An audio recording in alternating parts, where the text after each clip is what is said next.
Natural Health Services opened its doors in 2015. People are pretty happy to realize that we are a self-referral clinic. We have several different doctors on staff. We have anything from psychologists to oncologists to pain specialists to anesthesiologists. Within 2 years of operation, we were in 4 provinces. We had 7 different locations. And really demand encouraged that growth. We were running at full capacity in pretty much all of our clinics. It was such a necessary model for health.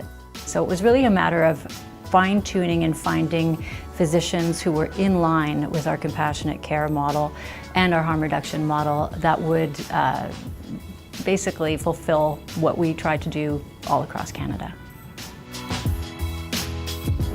The use of medical cannabis by human beings has been going on for thousands of years.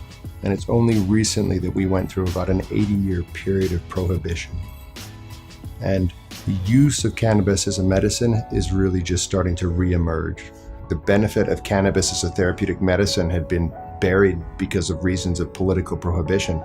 I mean, it wasn't that many decades ago that we had movies like Reefer Madness that portrayed what was then known as marijuana as a craze-inducing, psychotic-producing, madness drug. And I think there's more and more appreciation, both at a medical level and a societal level, that we're dealing with a plant that has never killed anyone as far as we know. There have been no verified cannabis overdose deaths, and that is a remarkable statement.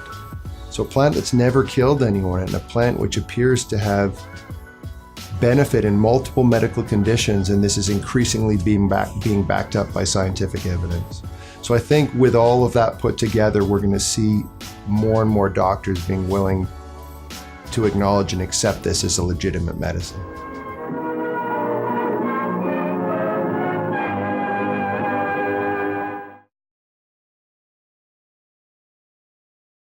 My name is Amber, and when my now 9-year-old son, Luca, was 4, he was diagnosed with a highly aggressive form of brain cancer called anaplastic medulloblastoma.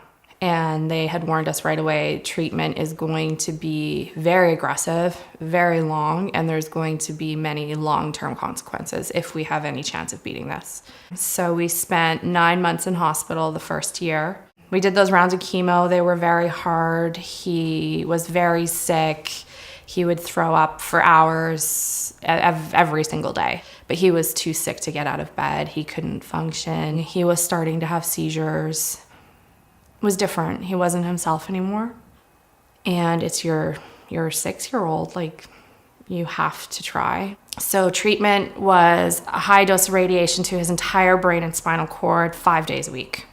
And radiation made him incredibly sick right away. His behavior became very erratic, violent at times, and we were starting to see significant and severe depression.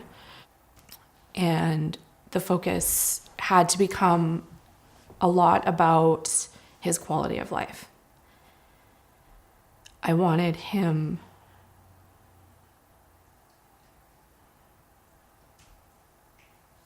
to be accepting of what was happening. At that point, a lot of people had obviously come to us and said, what about medical cannabis? And at that point in Canada, there wasn't any access.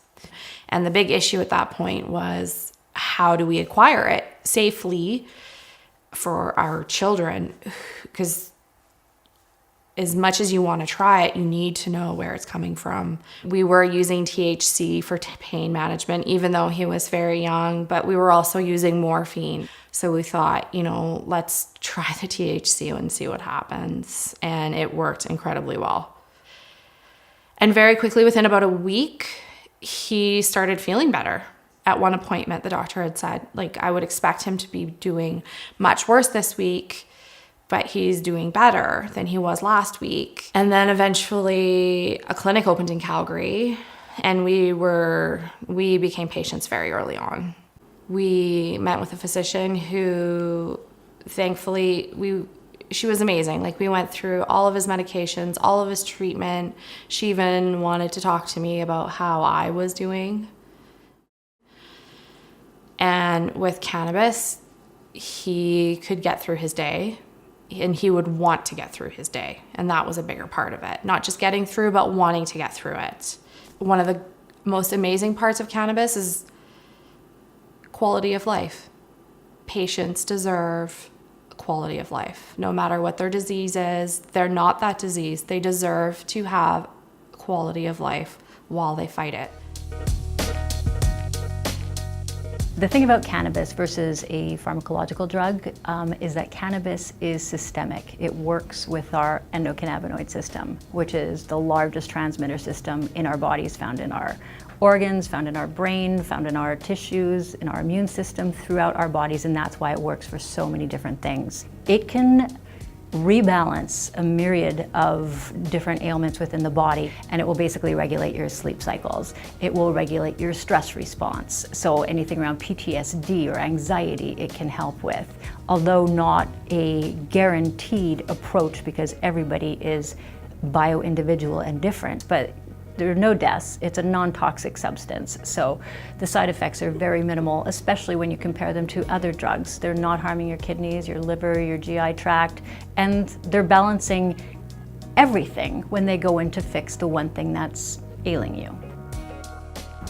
And one of the things I would like to help accomplish is to help educate physicians that we do have a lot of evidence and are steadily gaining more and more good quality evidence every day, which hopefully will allow these physicians to feel more comfortable in at least recommending medical cannabis to the appropriate patients.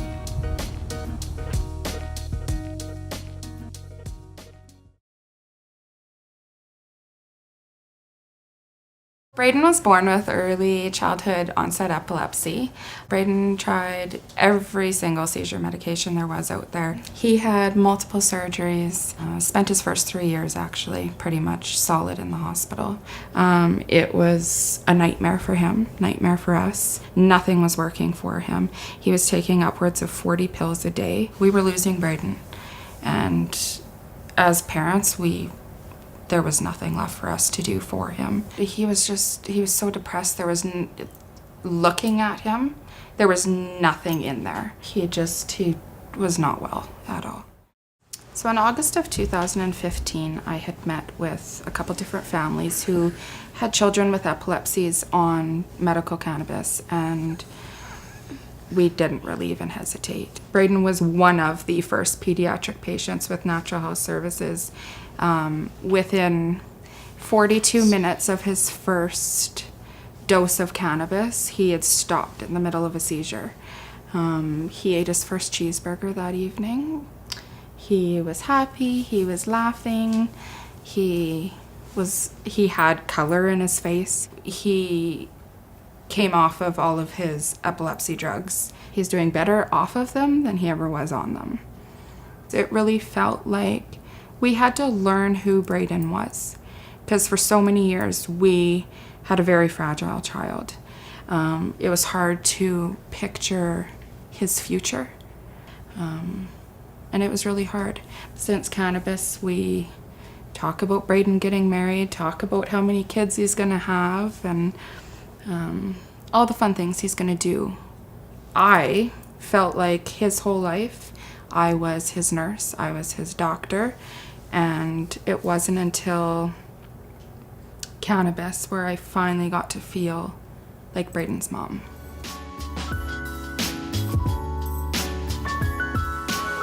Natural Health Services is extremely supportive throughout the whole patient process, not just up to the point where the doctor hands you your authorization, but after the fact too. We have follow-ups every 3 months to make sure that the patient is clear on exactly what effects they should be looking for and any effects that they might not want. They might want to talk about changing their ingestion method, changing their dose, changing their licensed producers. All of that can happen at the 3-month checkup. By no means do we ever want anybody to feel like they're confused or they don't know exactly how to handle it, because it is an exploration, and we just definitely want to make sure that they're comfortable with that exploration. To request an appointment, and it can be self-referral if you choose, or you can talk to your doctor, just go to our website, naturalhealthservices.ca.